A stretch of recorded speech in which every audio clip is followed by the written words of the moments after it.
I realize the summer is almost over, but where I am, it's still pretty hot. Stick around. We're going to look at an article about this summer's heat wave. I know you're going to like it.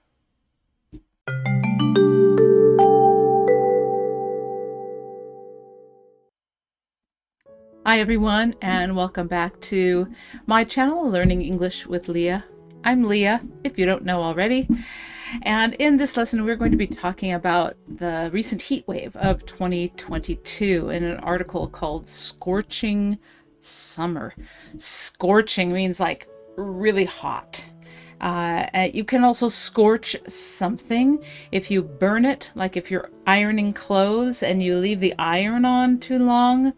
You leave a big burnt spot on whatever you're ironing, and that's scorched. You can also scorch food on the bottom of a pan. So it always indicates burning, a lot of heat. Yeah, that's what we've had this summer.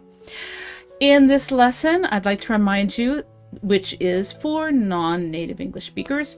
We are going to be breaking it up into 3 parts, looking at just the article, reading it out loud, practicing clear speech. In the second part, we'll look at the vocabulary in a little different way than we've been doing up till now. And in part 3, we're going to be doing a knowledge check, which is a synonym match. So you can expand your vocabulary even further the more synonyms that you know for various words and how they are connected or related to each other. So stick around for all of that.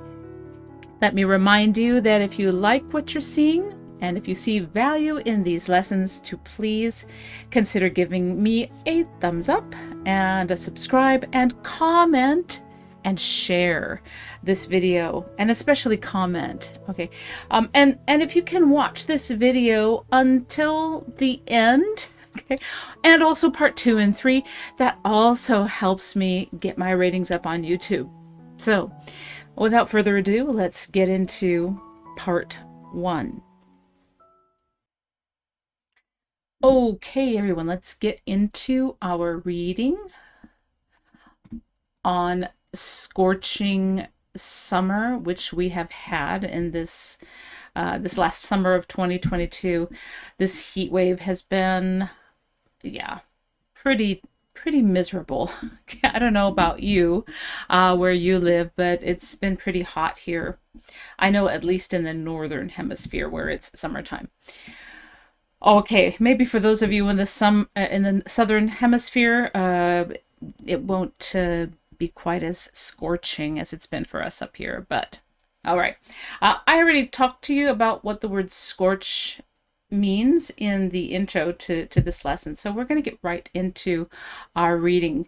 Here is the target vocabulary. You can see as a 12 of these. Yeah, I know it's a little more than usual, but it's really useful.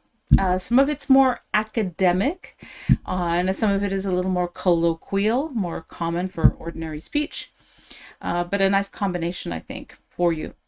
As always, remember when we do these read-throughs, you listen the first time, and then you go back and repeat. You can stop, you can pause at every sentence, you can adjust the speed, the playback speed on YouTube, until you can get it up to speed. So you can keep up with me as I'm speaking at normal speed. All right. And also remember, I mentioned in the last lesson that you can use this for listening practice. If you close down, keep the video on, but go to another tab or just move it somewhere so that you can, so that you won't be looking at the text as I'm reading it out loud.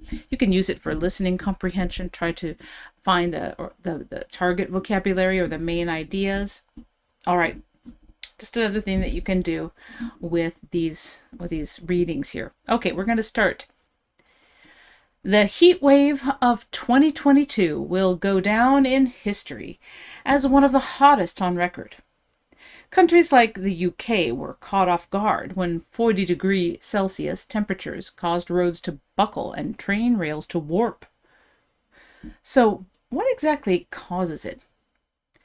Heat waves happen because high pressure systems force air downward, which prevents air near the ground from rising. This trapped air gets warmed like air inside an oven. Some in the media have called this year's heat wave unprecedented. But is this really the case? While the heat wave of this summer may feel brutal, it pales in comparison to history's deadliest heat waves.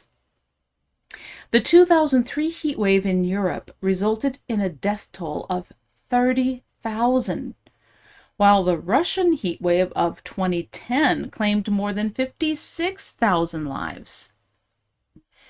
Peter Stott from the Met Office Hadley Centre in the UK predicts that extreme weather phenomena will continue to increase exponentially unless carbon emissions are substantially reduced. Consider China, where the heat wave this summer has been the longest and worst on record. There, the government has resorted to cloud seeding, handing out relief funds, turning off power to factories, skyscrapers, and subways, and activating coal-powered energy plants. Do you think this summer has just been a freak of nature, or a harbinger of things to come? Time will tell. All right, that's our reading for this lesson. Stick around for part 2, when we will be looking at the vocabulary in a little different way, with sample sentences for each vocabulary word. I'll see you there. Bye for now.